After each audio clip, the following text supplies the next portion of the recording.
அது காஷ்மீர் டு கன்னியாகுமரி வரை நீங்கள் பார்த்தீங்கன்னா, அதாவது டைனாசிட்டி ரூல்னு சொல்கிறாங்க இல்லையா, அந்த dynasty rule has been accepted norm in Indian பாலிட்டிக்ஸ்ன்ற மாதிரி ஆகிப்போச்சு.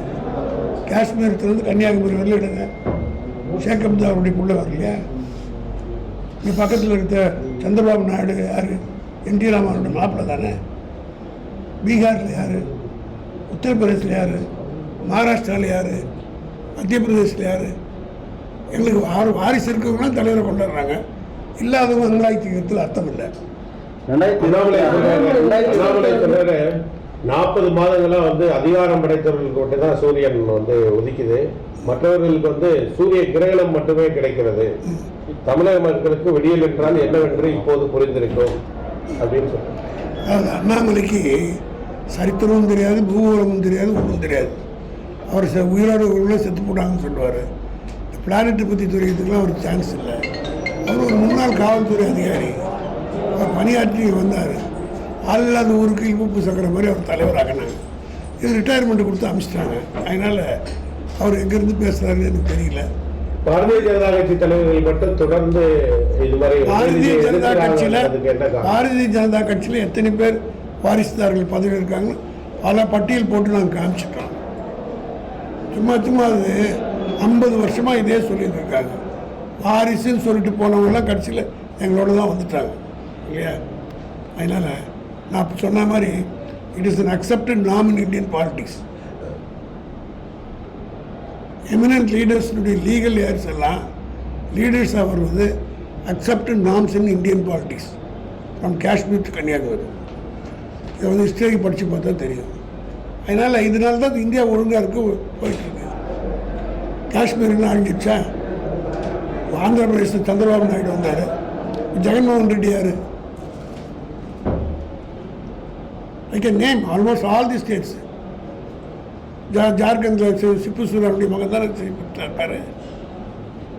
எம்எல்ஏக்களின் எண்ணிக்கை அடிப்படையில், சமுதாய அடிப்படையில் அமைச்சரவை பிரதிநிதித்துவம் இல்லைன்னு சொல்லி ராமதாஸ் அவர்கள் இதை மோடியை பார்த்து கேட்கணும். தமிழ்நாட்டில் இதுவரையில் யாருமே கொடுக்காத அளவுக்கு பிரதிநிதித்துவம் வன்னியர்களுக்கு 4 பேர் கொடுத்துருக்காரு தலைவர். எந்த ஆட்சியிலும் கொடுத்தது கிடையாது, கொடுத்துருக்கிறாரு. அது மட்டும் இல்லை, வன்னியர்களுக்கு திராவிட முன்னேற்ற கழகம் செய்கிறது போல யாருமே கிடையாது. சென்னை மாநகரத்தை முதலாக ஒரு வன்னியரை மேயராக்க வேண்டும்னு அண்ணா அந்த காலத்தில் முடிவெடுத்து சம்பந்தம் என்ற ஒருத்தர் திமுக சார்பில் முதல்ல மேயராக்கந்தே நாங்கள் தான். அதுக்கடுத்து ஆறுமுகத்தை ஆக்கணும். அதனால் வன்னியர்களுக்கு செஞ்சதெல்லாம் நாங்கள் தான். 20% கொடுத்தது பட்டியலே போட்டு காட்டியாச்சு. அவர் சொல்கிறது 4 பேர் இன்றைக்கி இருக்கிறாங்க. இதுவரையில் யாருமே எந்த அமைச்சரும் இல்லை. அது அவர் எங்களை கேட்குறாருல்ல, அதே மாதிரி மத்திய அரசில் யாராவது கேட்டு அவர் வாங்கணும். அவங்க சங்க மந்திரியாக இருக்கார், அவர் மீன் எம்பியாக இருக்கார், அவர் கேட்டு வாங்குறதுன்னா நாங்கள் சந்தோஷப்படுவோம். சார் 2026 உதயநிதி ஸ்டாலின் அவர்கள் முதலமைச்சர் பொறுப்பேற்க வாய்ப்பு இருக்கா சார்? அது யார் சொன்னது?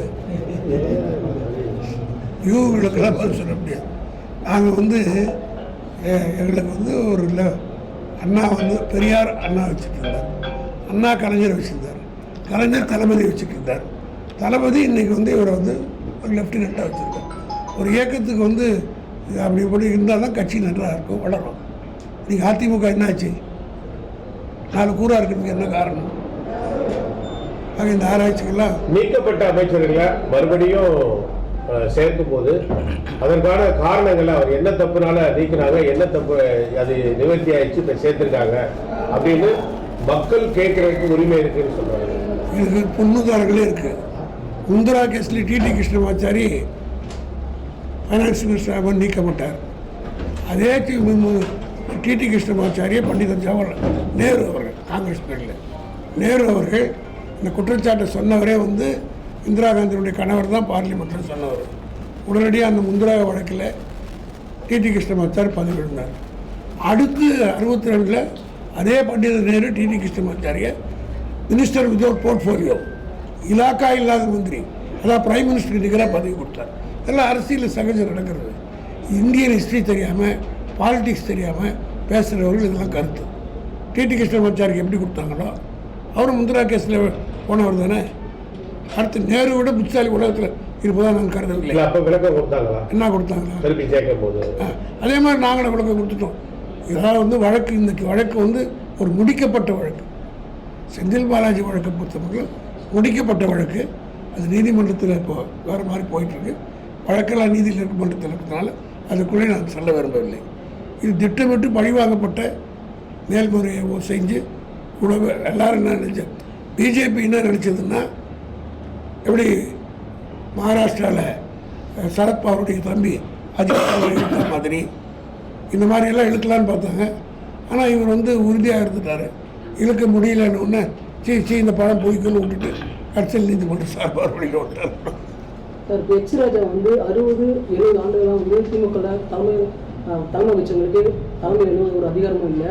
ஆனால் வந்து ஒரு குடும்ப அரசு சொல்லி எச் ராஜா வந்து அதை பற்றி கேட்குற அருகதையும் யோகியதையும் லோக்கல் ஸ்டாண்டிங் எச் ராஜா கிடையாது. அதை பற்றி சுதர்சனம் கேட்கலாம், கேபி சங்கர் கேட்கலாம், இங்கே உட்காந்து திமுக தொண்டன் கேட்கலாம். எச் ராஜாக்கெல்லாம் கிடையாது. சார், தொடர்ந்து வீட்டு வரி உயர்ந்துக்கிட்டே இருக்குது. போட் கிளப்பில் பார்த்தீங்கன்னா கம்மியாக இருக்குது. திருவள்ளூர் இது மாதிரி உள்ள ஏரியாக்களில் ஜாஸ்தியாக இருக்குது.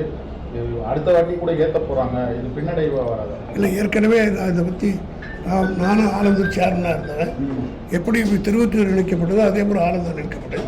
இது சம்மந்தமாக நான் கொடுத்து அதை வந்து சென்னை கார்பரேஷன் ஆணையராக இருந்த கார்த்திக் அவர்கள் அதை ரெகுலரைஸ் பண்ணுறேன்னு சொல்லியிருக்காங்க. டு சம் எக்ஸ்டென்ட் பண்ணியிருக்காங்க. ஏதாவது டிஸ்கிரிபன்சி இருந்ததால் அதை நிச்சயமாக சர்க்கார் சரி செஞ்சிடும். சார், ஒரு சில அமைச்சர்களெல்லாம் அமைச்சர் பதவியெல்லாம் மாற்றப்பட்டிருக்கு. ஆனால் செந்தில் பாலாஜி அவருக்கு மட்டும்தான் அதே பொறுப்பு கொடுத்துருக்காங்க. எப்படி பாருங்க? அதை கேட்கறதுக்கு அவங்க யாருக்கு கொடுக்கணுன்றது முதலமைச்சர் முடிவு பண்ணார். அதெல்லாம் முதலமைச்சர் டிஸ்கஷன் யாரும் கேட்க முடியாது.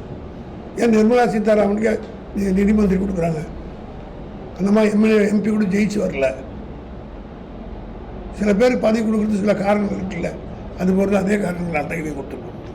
சரி.